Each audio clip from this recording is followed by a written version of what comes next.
Law with advocate Kavita channel पर आप सभी का प्यारा सा वेलकम। तो फ्रेंड्स, जो सीपीसी की क्लास हम लोग कर रहे हैं उसमें आज हम जो है सेक्शन 21 से सेक्शन 32 तक डील करने वाले हैं। इसके साथ ही हम 4 ऑर्डर भी करेंगे। जो ऑर्डर जिस भी सेक्शन से रिलेट होगा उसको उसके साथ रीड करेंगे। फ्रेंड्स, एक चीज मैं आपको और बता दूं, जो सीपीसी के सेक्शन है वो बहुत कम है लेकिन ऑर्डर बहुत ज्यादा हैं। जैसे 51 जो ऑर्डर है उसके अंदर बहुत सारे रूल हैं, लेकिन हम सबके अंदर नहीं जाएंगे। जो रेलिवेंट होगा, जो इम्पोर्टेंट होगा, जस्ट उसको रीड करेंगे। और मैं ये मान के चल रही हूँ कि एलएलबी या फिर जो भी आपने बैचलर डिग्री करने के बाद आपको इतना तो पता चल ही गया होगा कि क्या इसका जो है मतलब होता है, किसी भी टर्म का मतलब क्या होता है। ठीक है, तो जस्ट उसको पॉलिश करने के लिए कुछ एक रूल्स को मैं आपको यहाँ पे बताऊंगी। जहां ऐसा लग रहा है कि इस वर्ड का मीनिंग में आप स्टक हो सकते हो, इस टर्म को समझने में आप स्टक हो सकते हो, उसको मैं साथ साथ क्लियर करती चलूंगी। ठीक है फ्रेंड्स, तो आज ये फटाफट से सेक्शन देखो। सीपीसी जो है 1908 का कोड है। इसके अंदर सबसे पहले हम करने वाले हैं सेक्शन 21A। 20 तक हम पिछली क्लास में कर चुके हैं। जिस भी पर्सन ने, जिस भी स्टूडेंट ने, जिस भी फ्रेंड ने नहीं देखी, प्लीज उसको जरूर देखिए, क्योंकि सीक्वेंस में क्लासेस लेंगे तो सीपीसी बहुत जल्दी हो जाएगा। और मेरा जो टारगेट है विद इन 7 क्लासेस जो है, 7 ही क्लास के अंदर मैं सीपीसी को कंप्लीट करने वाली हूँ। क्योंकि जैसे जुडिशरी की भी वैकेंसी कभी भी आ सकती है, साथ ही साथ यूजीसी नेट का भी एग्जाम है 2026 दिसंबर में, तो यूजीसी का भी मुझे सिलेबस कराना है। साथ ही साथ जुडिशरी सेंट्रिक भी हम सिलेबस को लेते चलेंगे। ठीक है, तो आज ये सेक्शन 21A हमें ये कहता है कि bar on suit to set aside decree as objection place. कहता है कि यहाँ पर किसी भी सूट को सेक्शन 21A कहता है कि आप पे बार लगाया जाता है, आप पे रोक लगाई जाती है कि किसी भी सूट की डिक्री के प्लेस ऑफ सुइंग से रिलेटेड किसी भी ऑब्जेक्शन को एक्सेप्ट नहीं किया जाएगा। कि आप ये कहें कि ये जो डिक्री है इस प्लेस से आई है या इस प्लेस पर सूट फाइल किया था और उस प्लेस से जो है ये डिक्री आई है, वो ऑब्जेक्शन जो है एक्सेप्टेबल नहीं होगा। यदि कोई भी पर्सन ऐसी डिक्री को चैलेंज करता है, उसकी वैलिडिटी को चैलेंज करता है जस्ट प्लेस ऑफ सुइंग की वजह से, तो वो जो है, जो वैलिडिटी और चैलेंज जो किया जा रहा है, उस जो है ऑब्जेक्शन को एक्सेप्ट नहीं किया जाएगा अकॉर्डिंग टू सेक्शन 21A। ठीक है, अब ये सेक्शन 22 ये कहता है power to transfer suit institute more than one court. Section 20 क्या कहता है फ्रेंड्स? सबसे पहले समझिए, सेक्शन 21 के अंदर जो पावर दे रखी है, ये दे रखी है डिफेंडेंट को।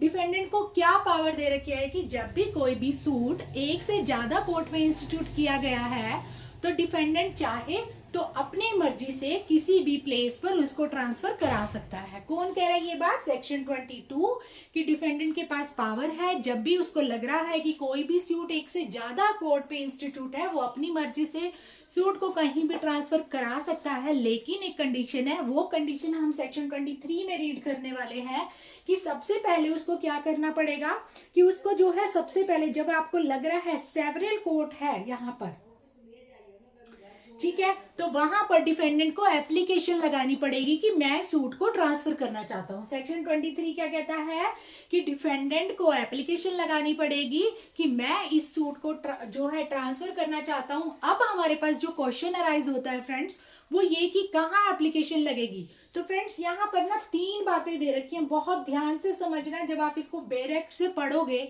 आपको समझ आएगा ही नहीं, इसलिए जो मैं बोल रही हूँ चाहो तो उसको लिखते रहना, अदरवाइज ये नोट्स भी मैं शेयर करूंगी, लेकिन इसमें भी मैं बस कीवर्ड लिखती हूँ ताकि क्लास जो है लेंदी ना हो, टाइम कंज्यूमिंग ना हो। बिल्कुल कीवर्ड आप अच्छे से जस्ट सुनिएगा, आपको समझ में आ जाएगा। ठीक है, पहली बात कहता है कहाँ डिफेंडेंट जो है एप्लीकेशन लगाएगा, जहां पर कह रहा है कि जिस भी सबऑर्डिनेट कोर्ट्स में, यानी जब एक से ज्यादा कोर्ट है, सभी सबऑर्डिनेट कोर्ट है। ठीक है, किसके सबऑर्डिनेट है? यानी जो भी कोर्ट सबऑर्डिनेट है सेम एपिलेट कोर्ट के, यानी बहुत सारे कोर्ट्स में जहां एप्लीकेशन लगाई लेकिन उनका जो एपिलेट कोर्ट है वो सेम है, तो एप्लीकेशन कहाँ लगाई जाएगी? एपिलेट कोर्ट में। पहले केस में एपिलेट कोर्ट में लगाई जाएगी अगर एपिलेट कोर्ट जो है वो सेम है सभी सबऑर्डिनेट कोर्ट का। समझ में आ गई इतनी बात? सभी सबऑर्डिनेट कोर्ट का एपिलेट कोर्ट सेम है तो डिफेंडेंट एप्लीकेशन वहां लगाएगा। दूसरी बात यहाँ पर कह रहा है कि मान लो जो कोर्ट है वो सबऑर्डिनेट तो है डिफरेंट जो एपेलेट कोर्ट के, लेकिन उनका हाई कोर्ट जो है वो सेम है, यानी सभी सबऑर्डिनेट कोर्ट पे एक ही सेम हाई कोर्ट की जुरिस्डिक्शन है। तो एप्लीकेशन दूसरे केस में अगर सेम हाई कोर्ट है तो कहाँ लगेगी? हाई कोर्ट में लगेगी। समझ में आ गई इतनी बात? अगर एपिलेट कोर्ट सेम है सभी सबऑर्डिनेट कोर्ट का तो एप्लीकेशन एप्लीकेट कोर्ट में लगेगी, अगर हाई कोर्ट सेम है तो एप्लीकेशन हाई कोर्ट में लगेगी। लेकिन तीसरी कंडीशन क्या रहा है, मान लो दोनों ही डिफरेंट है, जिस सबऑर्डिनेट कोर्ट्स में सूट जो है इंस्टीट्यूट हुआ है उनके एपिलेट कोर्ट भी डिफरेंट है और हाई कोर्ट भी डिफरेंट है, तो कहाँ लगेगी एप्लीकेशन? तो फ्रेंड्स उस हाई कोर्ट पे लगेगी जिस हाई कोर्ट की जुरिस्डिक्शन में वो कोर्ट आ रहा है, ट्रायल कोर्ट आ रहा है, जिस हाई कोर्ट की जुरिस्डिक्शन में वो ट्रायल कोर्ट आ रहा है, तो एप्लीकेशन कहाँ लगेगी? वहां लगेगी अकॉर्डिंग टू सेक्शन 23। बस इतना ही है इसके अंदर, आप इससे पढ़ेंगे आप कंफ्यूज हो जाएंगे, जस्ट सुनिए एंड राइट डाउन, ठीक है। अब आ जाइए 24 में, यहाँ पर कह रहा है ट्रांसफर एंड विड्रॉ की पावर किसकी है, किसको ट्रांसफर कर सकते हैं, विड्रॉ कर सकते हैं, सूट को कौन कर सकता है? सेक्शन 24 के अंदर यहाँ पर दे रखा है कि हाई कोर्ट के पास पावर है। किसके पास है? हाई कोर्ट के पास पावर है, वो ट्रांसफर भी कर सकता है, विड्रॉ भी कर सकता है, ठीक है। लेकिन कब करेगा? पहले वो क्या करेगा? एप्लीकेशन लगाई, क्यों कब करेगा? जब मान लो कोई भी पार्टी एप्लीकेशन लगाती है कि हमें जो है सूट को ट्रांसफर करना है या विड्रॉ करना है, तो हाई कोर्ट और यहाँ पर एक और कोर्ट की पावर है, that is district court. High court और डिस्ट्रिक्ट कोर्ट दोनों कोर्ट के पास पावर है, जब भी पार्टी उनके पास एप्लीकेशन लगाएगी कि हम किसी सूट को ट्रांसफर करना चाहते हैं या विड्रॉ करना चाहते हैं, तो उसके बिहाफ पे हाई कोर्ट या डिस्ट्रिक्ट कोर्ट क्या कर देंगे? उसके केस को ट्रांसफर कर देंगे या विड्रॉ कर देंगे, ठीक है। और साथ ही यहाँ पर दे रखा है कि ट्रांसफर करेंगे सूट को भी, अपील को भी, कोई भी प्रोसीडिंग पेंडिंग है किसी भी ट्रायल कोर्ट के सामने तो उसको ट्रांसफर करेंगे। दूसरी बात ये कह रहा है कि फिर ट्रांसफर करने के बाद केस कहाँ जाएगा, तो दूसरी बात कह रहा है या तो हाई कोर्ट उसको खुद ट्राई करेगा, ठीक है, या तो ये दोनों कोर्ट जो ट्रांसफर कर रहे हैं या विड्रॉ कर रहे हैं या तो वो खुद से ट्राई करेंगे या फिर उसको ट्रांसफर कर देंगे सेम किसी और सबऑर्डिनेट कोर्ट में, ठीक है। खुद ट्राई करेंगे या ट्रांसफर कर देंगे किसी और सबऑर्डिनेट कोर्ट में, या फिर क्या करेंगे, जिस भी कोर्ट में ट्रांसफर किया जाएगा या तो वो कोर्ट उसको जो है उसी कोर्ट में भी वापस किया जा सकता है, मतलब हाई कोर्ट या डिस्ट्रिक्ट कोर्ट या खुद ट्राई करेंगे या किसी और सबऑर्डिनेट कोर्ट में ट्रांसफर करेंगे, या फिर जिस कोर्ट से जो है ट्रांसफर की एप्लीकेशन आई है वापस रीट्रांसफर भी वहां कर सकते हैं। ये दोनों कोर्ट की पावर है अंडर सेक्शन 24। और यहाँ पर कह रहा है जहां पर कोई भी सूट या प्रोसीडिंग को ट्रांसफर या विड्रॉ किया जाएगा, अगर ट्रांसफर किया जाता है जिस भी कोर्ट में किया जाता है उस कोर्ट की मर्जी है, या तो वो उसको एज ए फ्रेश सूट जो है ट्राई करेगा या फिर जहां जिस पॉइंट से उसको ट्रांसफर किया गया है उसको वहां से भी कंटिन्यू कर सकता है, ठीक है। और यहाँ पर दे रखा है कि एडिशनल और असिस्टेंट सेशन जज को भी अंडर सेक्शन 24 क्या माना जाएगा? सबऑर्डिनेट कोर्ट माना जाएगा। मतलब हाई कोर्ट और डिस्ट्रिक्ट कोर्ट क्या करेंगे? असिस्टेंट और एडिशनल सेशन जज को भी ट्रांसफर कर सकते हैं उस सूट को। और अगर मान लो कोई भी मैटर की ट्रांसफर की एप्लीकेशन किसी स्मॉल कोर्ट से आई है, फिर जब उस मैटर को किसी भी कोर्ट में ट्रांसफर किया जाएगा तो वो कोर्ट उसको ऐसे ट्राई करेगा जैसे वो कोर्ट भी क्या है? स्मॉल कोर्ट है। समझ में आ गई इतनी बात? अब यही सब बातें जो हैं आगे सेक्शन 25 में यहाँ पर सुप्रीम कोर्ट की पावर है कि सुप्रीम कोर्ट भी केस को ट्रांसफर करेगा।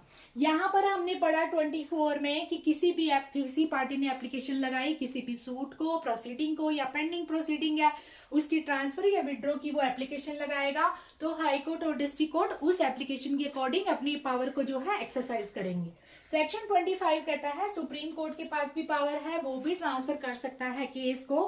किन किन केसेस में कर सकता है? सबसे पहले अगर हाई कोर्ट को लग रहा है, सुप्रीम कोर्ट को अगर लग रहा है कि पार्टी ने जो है एप्लीकेशन लगाई है और जो दूसरी पार्टी है, यानी एक पार्टी एप्लीकेशन लगाती है सूट को ट्रांसफर करवाना चाहता हूं और वो जो ऑपोजिट पार्टी है उसको भी नोटिस देगा कि मैं सूट को ट्रांसफर कराना चाहता हूं, ठीक है, तो क्या करेगा? सुप्रीम कोर्ट उसको सुनेगा उस एप्लीकेशन को। किसी भी स्टेज पर अगर उसको लगता है कि एंड ऑफ जस्टिस के लिए इस सूट को ट्रांसफर करना जरूरी है तो सुप्रीम कोर्ट सब क्लॉज 1 के अंदर उसको क्या कर देगा? ट्रांसफर कर देगा। सुप्रीम कोर्ट सब क्लॉज 1 के अंदर उसको क्या कर देगा, ट्रांसफर कर देगा। किस चीज के लिए, एंड ऑफ जस्टिस के लिए। अगर उसको लग रहा है कि न्याय के लिए जो है बहुत जरूरी है तो वो कर देगा। दूसरी बात, हर एप्लीकेशन इस सेक्शन के अंदर shall be made by motion या what shall be supported by affidavit, यानी जो भी एप्लीकेशन हम सुप्रीम कोर्ट में लगाएंगे केस को ट्रांसफर करने के लिए, उसके साथ हम क्या लगाएंगे, एक एफिडेविट भी लगाएंगे। ये भी कंडीशन है। तीसरी बात यहाँ पर कह रहा है कि कोर्ट टू विच सच, जिस भी कोर्ट में वो सूट या अपील या एप्लीकेशन जो है उस अकॉर्डिंग जो है सूट को ट्रांसफर किया जाएगा, वो या तो उसको as a fresh matter deal करेगा, उसकी मर्जी है, या उसी पॉइंट से भी उसको डील कर सकता है। चौथा, अगर लग रहा है कोर्ट को, सुप्रीम कोर्ट को लग रहा है कि ये एप्लीकेशन जो है फ्राइवलस है, वेक्सेशियस है, झूठी है, धोखाधड़ी से बनाई गई है, तो वो एप्लीकेशन को डिसमिस भी कर देगा सब क्लॉज 4 के अंदर। साथ ही साथ उस पर नॉट एक्सीडिंग 2000 रुपीज का जुर्माना भी लगा सकता है। कौन, यहाँ पर सुप्रीम कोर्ट। और उसके बाद सब क्लॉज 5 ये कह रहा है कि फिर जो सूट ट्रांसफर होगा जिस भी कोर्ट में होगा वही लॉ उस पे अप्लाई होंगे जो ओरिजिनली अप्लाई होते आ रहे हैं। ठीक है, ये था सेक्शन 25। अब आइए सेक्शन 26 हमें कहता है इंस्टीट्यूशन ऑफ सूट, कि इंस्टीट्यूशन ऑफ सूट कैसे होगा फ्रेंड्स, कि कोई भी सूट जब भी हम इंस्टीट्यूट करना होता है तो हमें क्या करना होता है, प्लेंट जो है, मतलब जिन कागजों में हम अपने फैक्ट्स लिखते हैं, हम अपने इश्यूज लिखते हैं, हम अपना कोर्स ऑफ एक्शन लिखते हैं, हमें रिलीफ क्या चाहिए, हमारे साथ हुआ क्या, उन्हीं कागजों को क्या बोला जाता है, प्लेंट बोला जाता है। वही प्लेंट हम यूज करते हैं किस चीज के लिए, सूट को इंस्टीट्यूट करने के लिए। प्लेंट के साथ साथ हम क्या लगाते हैं, एफिडेविट भी लगाते हैं, जिस भी मैनर में आपको कोर्ट ने कहा गया है। तो यहाँ पर इंस्टीट्यूशन ऑफ सूट के लिए एक तो हम प्लेंट लगाएंगे, प्लस यहाँ पर एफिडेविट, सॉरी ये हाँ एफिडेविट भी लगाएंगे। ठीक है, साथ ही साथ देखो फ्रेंड्स यहाँ पे क्या है, इन ऑर्डर्स का मतलब क्या है सीपीसी के अंदर। अब हमें पता चल गया कि हमने इंस्टीट्यूट ऑफ सूट करना है, तो सेक्शन 26 में हम इंस्टीट्यूशन ऑफ सूट करेंगे। उसके लिए हमें प्लेंट को रिप्रेजेंट करना है प्लस एफिडेविट को रिप्रेजेंट करना है।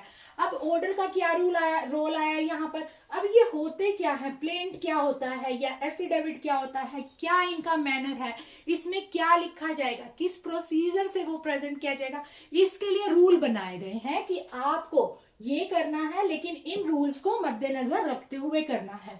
मतलब ये तरीका बताया गया है ऑर्डर के अंदर कि कैसे करना है। ठीक है, ऐसे नहीं कि आपने एक A4 साइज शीट पे प्लेंट लिखा और रिप्रेजेंट कर दिया। ठीक है, आपने अपना प्रॉब्लम लिखी, कॉज ऑफ एक्शन लिखा और रेमेडी लिखी, ऊपर लिख दिया प्लेंट, पेश कर दो कोर्ट में, ऐसा नहीं होगा friends. Institution of suit plaint plus affidavit होना चाहिए, प्लस इसके साथ ही साथ हम ऑर्डर 4 को रीड करेंगे जो हमें ये बताता है कि प्लेंट कैसा होना चाहिए। तो यहाँ पर जो है इस ऑर्डर में हमें सिर्फ 2 ही रूल दे रखे हैं। पहला रूल कहता है जब भी आप प्लेंट को रिप्रेजेंट करोगे कोर्ट के अंदर, साथ ही साथ आप डुप्लीकेट प्लेंट भी लगाओगे, यानी आपको 2 कॉपी लगानी है, एक ओरिजिनल माना जाएगा, दूसरी आप डुप्लीकेट कॉपी उसी की जो है प्लेंट की लगाओगे।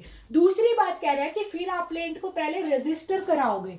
ये सूट को इंस्टीट्यूट करने से पहले की प्रोसीजर है, पहले की प्रक्रिया है कि आप क्या करोगे, प्लेंट लगाओगे, डुप्लीकेट कॉपी लगाओगे, फिर आप क्या करोगे, उसको रजिस्टर कराओगे। ऐसे नहीं कि आप सीधा कोर्ट में चले गए, पहले रजिस्टर कराओगे।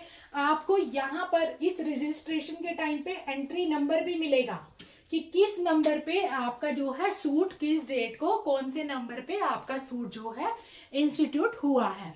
ठीक है, ये था सेक्शन 26। अब आज ये सेक्शन 27 पे। अब ये कहता है कि देखो हमारा कॉज ऑफ एक्शन अराइज हुआ, हमने प्लेंट फाइल कर दिया, हमने कह दिया कि इस पर्सन की वजह से जो है हम अफेक्टेड हुए हैं, हमारा कॉज ऑफ एक्शन अराइज हुआ है और हमें इस बंदे से रेमेडी चाहिए। ठीक है, अब वो पर्सन कब रेमेडी देगा, उसको भी तो पहले पता होना चाहिए ना कि उसके खिलाफ कोई भी प्लेंट हमने कोर्ट में फाइल किया है, उसके खिलाफ केस फाइल हुआ है, तो उसको कैसे पता चलेगा। अब ये तो है नहीं हम उसके पास लेटर लिखेंगे और हम कह देंगे या उसको फोन कर देंगे कि भाई तेरे खिलाफ हमने केस किया, आ जाइए कोर्ट में, ऐसा नहीं होगा फ्रेंड।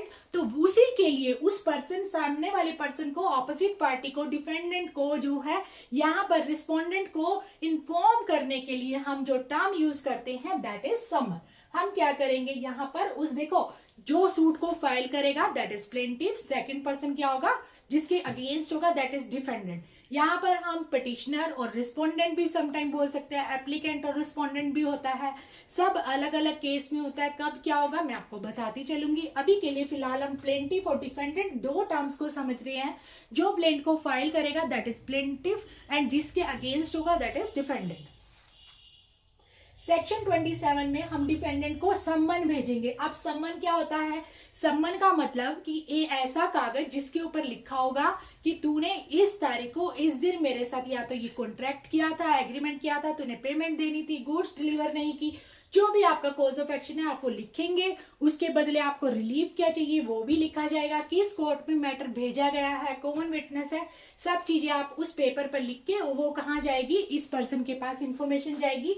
और सम्मन का मतलब होता है जब पर्सन को बुलाने के लिए, या तो पर्सन को बुलाने के लिए कि वो कोर्ट में अपीयर हो, या उसको डॉक्यूमेंट प्रोड्यूस करने के लिए, एविडेंस लाने के लिए जिस कागज को भेजा जाता है दैट इज कॉल्ड सम्मन। लेकिन सम्मन के साथ हम प्लेंट की कॉपी भी भेजेंगे ताकि उसे पता चले कि मामला क्या है, क्यों कोर्ट में उसको बुलाया जा रहा है। तो ये है सेक्शन 27। अगर 27 की बात करें, इसके साथ साथ हम ऑर्डर 5 को रीड करेंगे फ्रेंड, क्योंकि ऑर्डर 5 हमें ये बताता है कि आपको ये तो पता चल गया हम डिपेंडेंट को सम्मन भेजेंगे।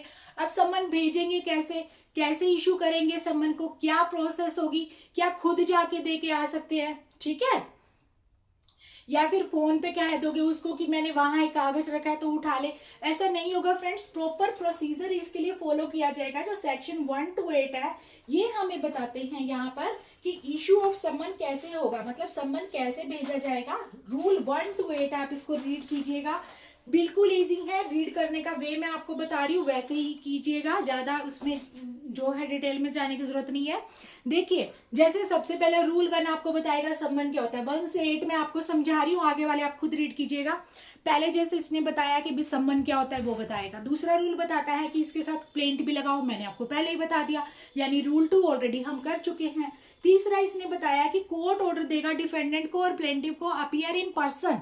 अपीयर इन पर्सन का मतलब होता है कि जब भी सम्मन भेजा जाएगा, अगर छोटा मोटा मामला है तो कोर्ट ये भी कह सकता है कि तुम अपीयर इन पर्सन। पर्सन का मतलब होता है अकेले आ जाओ, तुम्हारे साथ किसी भी लीगल एडवाइजर की, किसी एडवोकेट की, किसी वकील की जरूरत नहीं है, तुम अकेले ही आ जाओ, ठीक है, that is called appear in person.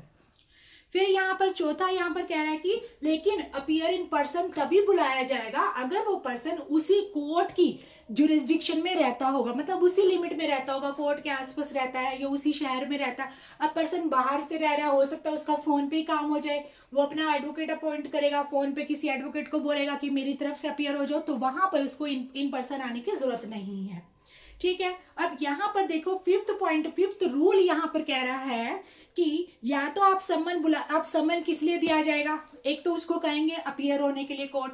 अब अपीयर किस लिए होगा, उसको कहेंगे या तो सेटलमेंट कर ले इशू को, भाई जो ये कह रहा है कि इसका ये इशू है या तो तू सेटलमेंट कर ले, या फिर क्या करने के लिए, दूसरा यहाँ पर जो टर्म दे रखी है final disposal of the case के लिए, या तो सेटलमेंट ऑफ इश्यूज के लिए। सेकंड जो है यहाँ पर टर्म यूज की गई है कि फाइनल डिस्पोजल के लिए, या फिर कैसे करना है वो चलो आप अपनी तरफ से बता दीजिए।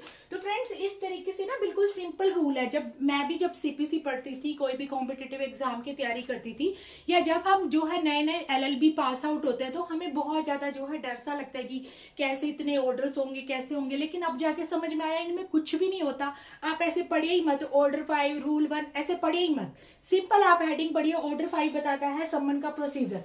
पहले तो सम्मन क्या होना चाहिए, पहले सम्मन होता क्या है, दूसरा उसके अंदर प्लेंट लगाओ, तीसरा उसके अंदर पार्टी इन पर्सन भी आ सकती है। ऐसे मत पढ़ो ऑर्डर 5 रूल 1 सम्मन क्या होता है, ऑर्डर 5 रूल 2 प्लेंट एनेक्स्ड, ऐसे मत पढ़ो, हिंदी में पढ़ो उसको कि आपको समझ में आना चाहिए। माइंड में उसकी हिंदी को फिट करो, सेंटेंस फॉर्मेशन हम कर लेंगे, ठीक है।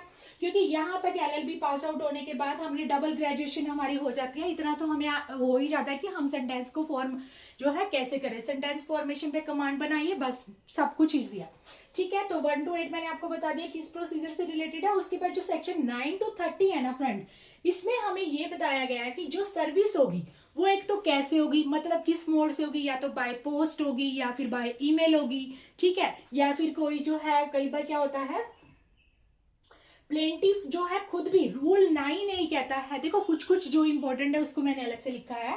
रूल 9 ये कहता है कि कई बार क्या होता है, कोर्ट जो है प्लेंटिव को भी दे देती है समन। अब प्लेंटिव कहता है कि भाई मेरी गली में लड़ाई हुई है, मुझे उसी के खिलाफ केस करना है, तो उसी को ही दे देगा, भी तू दे दियो, तेरे घर के पास है, ठीक है। तो यहाँ पर प्लेंटिव के द्वारा भी क्या हो सकता है, सर्विस ऑफ समन हो सकती है। उसके अलावा किसके द्वारा होगा, सबसे पहले समन का ऑर्डर कौन देगा, कोर्ट देगा। उस पे कोर्ट के जो है जैसे आपके सिग्नेचर होंगे, साइन होंगे, कोर्ट की सील होगी, कोर्ट के द्वारा दिया जाएगा। किस मोड से दिया जाएगा, बाय पोस्ट दिया जाएगा या फिर बाय पर्सन ऑथराइज दिया जाएगा, ठीक है, इस तरीके से दिया जाएगा। 9 to 30 इस बारे में डील करता है। आई होप आपको बहुत अच्छे से समझ में आया होगा।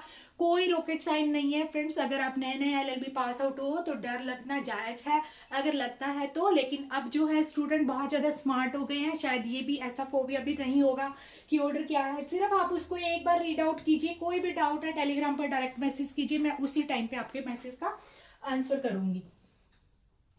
अब आ जाइए यहाँ पर सेक्शन 27 के बाद अब आ जाइए 28 पर। 28 कहता है कि जब डिफेंडेंट अनदर स्टेट में रहता है तो हम कैसे सर्विस करेंगे समन की, ठीक है। तो पहली बात, जब डिफेंडेंट किसी दूसरी स्टेट में रहता है और केस किसी दूसरी स्टेट में है, तो उस स्टेट का कोर्ट क्या करेगा, दूसरी स्टेट में भी कोर्ट को ही भेजेगा समन कि आपके यहाँ पर, आपके जो एरिया में या आपकी स्टेट में ये पर्सन है, इसको कोर्ट में अपीयर होना है, उसका सम्मन उसको दिया जाएगा। वही कोर्ट फिर क्या करेगा, डिलीवरी ऑफ सम्मन करेगा। कैसे डिलीवर करना है, वही प्रोसीजर है, बाय पोस्ट भी कर सकता है, बाय ऑथराइज्ड पर्सन भी कर सकता है, ठीक है, वो कोर्ट भेजेगा। अगर मान लो वो कोर्ट भी नहीं भेज पाता, उसको भी उस पर्सन का एड्रेस वेड्रेस चेंज हो गया, कुछ नहीं आइडिया लग रहा, तो वो कोर्ट क्या करेगा, रिटर्न करेगा सम्मन को। लेकिन रिटर्न ऐसे नहीं कि हमने भेजा, उसको मिल गया, फिर उसने भेज दिया और हमें मिल गया, नहीं, रीजन भी रिकॉर्ड करेगा कि क्यों उसने जो है सम्मन को जो है रिटर्न भेजा है, ठीक है। और उसी स्टेट की यहां पर लैंग्वेज में भेजा जाएगा। मतलब अगर मान लो हम दूसरी स्टेट में जो है सम्मन भेज रहे हैं, तो उसी स्टेट की जो लैंग्वेज है उसी में ट्रांसलेट करके जो है उस सम्मन को भेजा जाएगा। इसमें सेक्शन 28 में बस इतनी ही बात है, ठीक है। पहले हम दूसरी स्टेट में, अनदर स्टेट में भेजेंगे सम्मन को, ठीक है। दूसरा जो है कोर्ट या तो रिटर्न करेगा या फिर डिलीवर कर देगा। रिटर्न करेगा तो विद रीजन करेगा, रीजन भी देगा, या फिर तीसरा कह रहा है उसी कोर्ट की लैंग्वेज में करेगा। अब आइए 29 में कहता है कि फॉरेन सम्मन कैसे भेजे जाएंगे, सर्विस ऑफ फॉरेन सम्मन कैसे भेजी जाएगी। तो देखो, फॉरेन सम्मन को भेजने के यहाँ पर 3 रूल दे रखे हैं। पहली बात, जब भी फॉरेन सम्मन भेजना हो तो फॉरेन की सिविल या रिवेन्यू कोर्ट के अंदर हम जो है सम्मन को भेजेंगे। सिविल या रिवेन्यू कोर्ट पहला ऐसा कोर्ट जिसके ऊपर जो है CPC एक्सटेंड तो नहीं करता, लेकिन वो सिविल या रिवेन्यू कोर्ट कहाँ पे जो है एस्टेब्लिश हुआ है, किसी पार्ट ऑफ इंडिया के अंदर एस्टेब्लिश हुआ है। फॉरेन सम्मन को भेजने के लिए पहली कंडीशन कि किसी भी ऐसे सिविल या रिवेन्यू कोर्ट में भेजेंगे हम जहां पर भले ही CPC एक्सटेंड नहीं करता, लेकिन ये वाला जो कोर्ट है ना, वो किसी भी पार्ट ऑफ इंडिया में रिलेटेड है। मतलब किसी भी तरह से अगर वो सिविल या रिवेन्यू कोर्ट इंडिया से कनेक्ट है तो हम वहां पर भेजेंगे फॉरेन सम्मन। दूसरी बात, ऐसा सिविल और रिवेन्यू कोर्ट जो है इंडिया की सेंट्रल गवर्नमेंट के अंडर यानी उसके कंट्रोल में एस्टेब्लिश हुआ है। और तीसरी बात यहाँ पर दे रखा है कि may be send to the court in the territory, ऐसी टेरिटरी में भेजा जाएगा जहां पर ये CPC जो है एक्सटेंड करता है। मतलब फॉरेन की ऐसी टेरिटरी की कोर्ट में भेजा जाएगा जहां पर CPC एक्सटेंड करता है। सिंपल सी बात समझ में आ गई। 29 सेक्शन 30 यहाँ पर कहता है किसके पास पावर है ऑर्डर डिस्कवरी एंड लाइक की। अब मान लो कोई कॉज ऑफ एक्शन ऐसा अराइज हुआ जिसके लिए हमें किसी मटेरियल थिंग की रिक्वायरमेंट है। अब उसकी खोज तो करनी पड़ेगी, उसकी डिस्कवरी तो करनी पड़ेगी, या उससे रिलेटेड लाइक का मतलब है ऐसी ही किसी चीज की डिस्कवरी के लिए सेक्शन 30 के अंदर यहाँ पर किसकी पावर दे रखी है, यहाँ पर दे रखा है कि जो भी सब्जेक्ट में कंडीशन या लिमिटेशन दे रखी है, कोर्ट किसी भी टाइम या तो खुद या पार्टी की एप्लीकेशन पे डिस्कवरी का ऑर्डर दे सकता है कि किसी फैक्ट की डिस्कवरी करनी है, या किसी जो है फाइल को इंस्पेक्ट करना है, किसी डॉक्यूमेंट को प्रोड्यूस करना है, ठीक है, किसी रिटर्न ऑफ डॉक्यूमेंट से रिलेटेड बात है, तो वो यहाँ पर क्या करेगा, जो भी अदर मटेरियल है कोर्ट ऑर्डर दे सकता है कि उसको एज एन एविडेंस जो है प्रोड्यूस कीजिए। दूसरा यहाँ पर कह रखा है कि जिस भी पर्सन की अटेंडेंस रिक्वायर्ड है कोर्ट उसको भी सम्मन भेज सकता है कि आप आइए दिखाइए और जो है एविडेंस या डॉक्यूमेंट को प्रोड्यूस कीजिए। तीसरा यहाँ पर दे रखा है कि जो भी ऑर्डर कोर्ट के द्वारा दिया जाएगा उस ऑर्डर से रिलेटेड किसी भी फैक्ट को प्रूव करने के लिए उसके साथ एफिडेविट लगाया जाएगा। तो यहाँ पर दे रखा है power to order discovery analyse किसकी है, या तो कोई भी कोर्ट दे सकता है या फिर पार्टी की एप्लीकेशन पे ऑर्डर दिया जाएगा, लेकिन ऑर्डर यहाँ पे भी कौन देगा, कोर्ट ही देगा। ठीक है, अब यहाँ पर दे रखा है फ्रेंड्स सेक्शन 31, यहाँ पर कहता है विटनेस को समन कैसे जाएगा। समन चाहे डिफेंडेंट को जाना हो चाहे विटनेस को जाना हो, सेम प्रोसीजर है, इसमें कुछ भी डिफरेंट नहीं है। सेक्शन 27 एंड सेक्शन 31 को सेम एज रीड कीजिए, बस यहाँ पर पार्टी जो है यहाँ पर डिफेंडेंट है जिसके अगेंस्ट सूट फाइल होता है, और यहाँ पर विटनेस है जिसको हम एज ए गवाह के रूप में बुलाना चाहते हैं। और यहाँ पर आ जाता है सेक्शन 32 पेनल्टी फॉर डिफॉल्ट।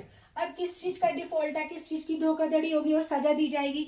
यहाँ पर दे रखा है कि मान लो किसी पर्सन को समन भेजा, कोर्ट ने कहा भाई अपीयर होना है आपको कोर्ट में या कोई डॉक्यूमेंट लाना है। अब वो पर्सन क्या करता है, डिफॉल्ट करता है, वो पार्टी क्या करती है, डिफॉल्ट करती है। तो यहाँ पर कोर्ट उसको पेनल्टी दे सकती है। पहली पेनल्टी तो सिंपल सी है, कोर्ट उसको कंपेल करेगी कि भाई आजा, तेरे से रिलेटेड केस है, तेरा आना बहुत जरूरी है, उसको कहेगी कि आजा। दूसरी बात यहाँ पर दे रखा है, या अगर वो नहीं आएगा तो वारंट इशू किया जाएगा। वारंट कब इशू किया जाता है, जब मामला जो है सीरियस हो जाता है, उसको गिरफ्तार करने के लिए पर्सन को सबसे पहले हम क्या करते हैं, वारंट इशू करते हैं। फिर भी नहीं आ रहा, उसकी प्रॉपर्टी जब्त कर लो। फिर भी नहीं आ रहा, उस पर फाइन लगा दो 5000 तक, मतलब 5000 तक आप जो है फाइन लगा सकते हो। लास्ट यहाँ पर दे रखा है कि order him to furnish security for his appearance and उसको क्या कर लो, कैद में ले लो, सिविल प्रिजन, यानी उसको फिर क्या मान लिया जाता है, कैद में यहाँ पर ले लिया जाता है। ठीक है, ये सब था हमारा सेक्शन 32 तक जो सीपीसी की क्लास थी। अब हम दो इंपॉर्टेंट ऑर्डर को पढ़ने वाले हैं फ्रेंड्स। यहाँ पर देखिए ऑर्डर 6 और ऑर्डर 7, इन सबको ना साथ ही पढ़ना।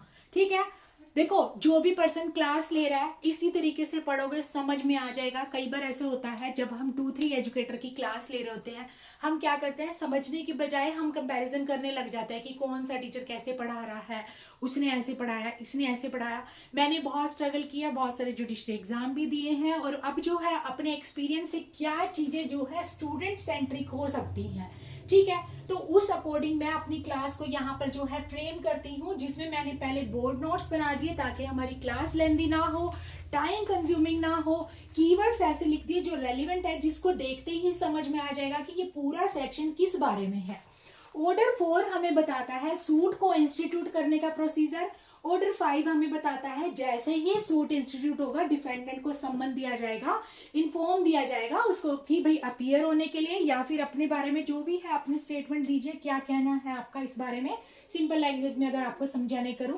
जैसे ये हो जाएगा उसके बाद हमारी प्लीडिंग स्टार्ट हो जाएगी ऑर्डर 6 के अंदर। अब प्लीडिंग में ऑर्डर 6 का रूल 1 हमें कहता है प्लीडिंग क्या होता है। प्लीडिंग का मतलब है प्लेंट और WS। प्लेंट कौन फाइल करेगा, पार्टी करेगी, जिसके साथ जिसका कॉज ऑफ एक्शन अराइज होता है वो प्लेंट फाइल करता है कि अपने बारे में बताता है भी ये मेरे साथ कॉज ऑफ, मेरा ये कारण है, सूट फाइल करने का कारण क्या है, इस बंदे ने मेरे साथ ऐसा किया, मुझे इसमें रेमेडी चाहिए। ठीक है, अब जब हम इसको सम्मन भेजेंगे ये क्या आके चुप थोड़ी खड़ा हो जाएगा कोर्ट में, ये भी तो अपने बारे में बताएगा कि मैं एग्री करता हूँ या डिनाई करता हूँ। That is called WS। जिस पेपर के जरिए ये आएगा कोर्ट में अपना जो है स्टेटमेंट देगा। ठीक है, यहाँ पर हम कह सकते हैं इसको रिटर्न स्टेटमेंट बोलते हैं इसको, मतलब अपना रिप्लाई देगा डिफेंडेंट कि मैं इसको एग्री करता हूँ या फिर डिनाई करता हूँ। और जब एक पार्टी क्या करती है, किसी जो इश्यूज को एग्री करती है दूसरी डिनाई करती है, उसको ही हम क्या बोलते हैं, फैक्ट इन इशू बोलते हैं या फिर इश्यूज बोल देते हैं सिविल कोर्ट में, इसमें सिविल प्रोसीजर में। ऑर्डर 7 में अब हमें बता दिया, हमें पता है ऑर्डर 6 में कि प्लेंटिव प्लीडिंग के लिए जैसे ही आपकी प्लीडिंग स्टार्ट होगी आप क्या करोगे, प्लेंट फाइल करोगे, डिफेंडेंट रिटर्न स्टेटमेंट देगा। रूल 2 ये कहता है मटेरियल फैक्ट डालने हैं, उसके अंदर अपनी कथा मत लिख देना कि क्या हुआ, मैं वहां गया, मैंने एक कदम उठाया, नहीं मैं जा रहा था, मेरे साथ ये कॉज ऑफ एक्शन हुआ। रेलिवेंट जो मटेरियल चीजें हैं जिसको देख के समझ में आ जाए हुआ क्या है, बिल्कुल ऐसे उसके अंदर कथा नहीं लिखनी है। और कोई एविडेंस भी आपको जो है यहाँ पर प्लेंट के अंदर नहीं डालने, क्योंकि एविडेंस कब आपको देने होते हैं उसकी अलग स्टेज होती है, वो भी हम समझेंगे। यहाँ पर 4 से 13 कह रहा है पर्टिकुलर्स के बारे में। पर्टिकुलर्स का मतलब है क्या क्या चीजें विशिष्ट जो आपको अपने प्लेंट के अंदर डालनी है। अब हमने यहाँ पे तो समझ लिया मटेरियल फैक्ट। अब मटेरियल फैक्ट क्या होंगे ये हम पर्टिकुलर में समझेंगे।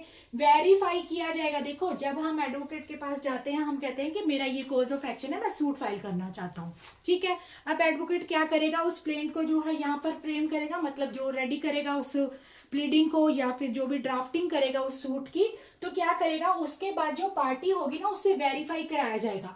वेरिफिकेशन का मतलब होता है पार्टी नीचे उस प्लेंट पे अपने साइन करेगी कि जो भी चीजें यहाँ पे लिखी गई हैं मैं उनसे परिचित हूँ। ऐसा नहीं है कि एडवोकेट ने अपनी मर्जी से, एडवोकेट ने क्या किया पार्टी के एवज में अपना रिलीफ भी बीच में डाल दिया, ऐसा नहीं होगा। पार्टी उसको वेरीफाई करेगी कि मेरी नॉलेज से मेरी ये नॉलेज में है ये सब चीजें और मैं इन सब चीजों को समझता हूँ। यहाँ पे दे रखा है रूल 16 कहता है striking out. Striking out plaint कर दिया जाता है, हटा दिया जाता है, किन केसेस में किया जाता है ये भी हम इसी के अंदर पढ़ेंगे। ये स्ट्राइकिंग आउट टर्म लिखने का मेरा मोटिव जस्ट इतना था कि आपको इसका मतलब आ जाए। यहाँ पर स्ट्राइक वो हड़ताल की बात नहीं हो रही है। स्ट्राइकिंग आउट का मतलब होता है हटाना। अगर लग रहा है प्लेंट में कोई इररिलेवेंट चीज है तो कोर्ट उसको स्ट्राइकिंग आउट कर देती है। साथ ही साथ 17 रूल 17 में अमेंडमेंट के लिए भी कह देती है कि भाई आप इसमें प्लीडिंग में अमेंडमेंट कीजिए, और अमेंडमेंट करने के लिए क्या क्या चीजें कंप्लाई करनी है रूल 18 को पढ़ के फिर अपनी प्लीडिंग में अमेंडमेंट कीजिएगा, ठीक है। अब आ जाइए ऑर्डर 7 पर। Order 7 is talking about plaint. अब आता है हमारा सूट का सबसे पहला जो स्टेप है। अब हम क्या करेंगे, यहाँ पर प्लेंट फाइल करेंगे। रूल 1 to 17 यहाँ पर ऑर्डर 7 में गिवन है। रूल 1 हमें कहता है पर्टिकुलर प्लेंट में क्या क्या चीजें होनी चाहिए, प्लेंट के साथ डुप्लीकेट होना चाहिए, कॉज ऑफ एक्शन क्या है, आपको रिलीफ क्या चाहिए, पार्टी कौन है, उसका नाम क्या है, ठीक है। ये सब चीजें हम प्लेंट में डालेंगे। रूल 2 से 8 यहाँ पर बात करता है मनी सूट के लिए क्या प्रोसीजर है, प्रॉपर्टी से रिलेटेड आपको रिलीफ लेना है तो आप रिलीफ कैसे मांग सकते हो। आपको जो भी रिलीफ चाहिए आप एक ही बार उसमें लिखेंगे, ये नहीं कि पूरा केस सोल्व हो गया, डिक्री आ गई और किसी एक सिंगल रिलीफ के लिए आपने फिर से सूट इंस्टीट्यूट किया, ऐसा नहीं होगा। और अगर किसी रिलीफ को वहां पर जो है मेंशन नहीं किया गया, दिया नहीं गया, तो आप ये समझेंगे कि वो रिलीफ मना कर दिया गया है। आप ये नहीं सोचेंगे कि कोर्ट भूल गया होगा, कोर्ट नहीं भूलता। अगर कोई रिलीफ आपको गिवन नहीं है इट मीन वो rejected by the court. Next यहाँ पर ये दो टर्म है रूल 10 और 11, बहुत इंपॉर्टेंट है। इंपॉर्टेंट सिर्फ इसलिए भी है कि ये जो है इनमें हम कंफ्यूज हो जाते हैं। 10 में है रिटर्न, 11 में है रिजेक्ट। रिटर्न का मतलब है वापस कर दिया। जैसे ही रिटर्न ऑफ प्लेंट होगा इसको हम क्या मानेंगे, सेक्शन 2 के सब क्लॉज 2 के अकॉर्डिंग रिटर्न ऑफ प्लेंट को क्या माना जाता है, यहाँ पर डिक्री माना जाता है, ठीक है। रिजेक्शन ऑफ प्लेंट को डिक्री माना जाता है रूल 11 के अंदर। फिर आप क्या करेंगे, या रिटर्न हुआ है, रिजेक्ट हुआ है, किन केसेस में हुआ है, किन मैनर में हुआ है, उसको हम इन रूल्स में पढ़ेंगे। रूल 13 में आपको जो है दिया जाता है एक अपॉर्चुनिटी कि आप फ्रेश सूट भी फाइल कर सकते हैं। उसके बाद रूल 14 और 17 जो है ये हमारी बात करते हैं डॉक्यूमेंट रिलाई ऑन प्लेंट, कि प्लेंट के बिहाफ पे किस डॉक्यूमेंट पे रिलाई किया जाएगा, कौन से डॉक्यूमेंट जो है हम जो है प्रोड्यूस कर सकते हैं। तो ये थी हमारी सीपीसी की क्लास। सेक्शन 32 तक हमने कर लिए, साथ के साथ हमने 4 ऑर्डर भी कर लिए। सेक्शन के साथ ही ऑर्डर को पढ़ना, ये मत सोचना कि पहले मैं 150 जो है सेक्शन को फटाफट से कर लूँ फिर मैं ऑर्डर को बाद में करूंगा, नहीं, बाद में समझ नहीं आएगा।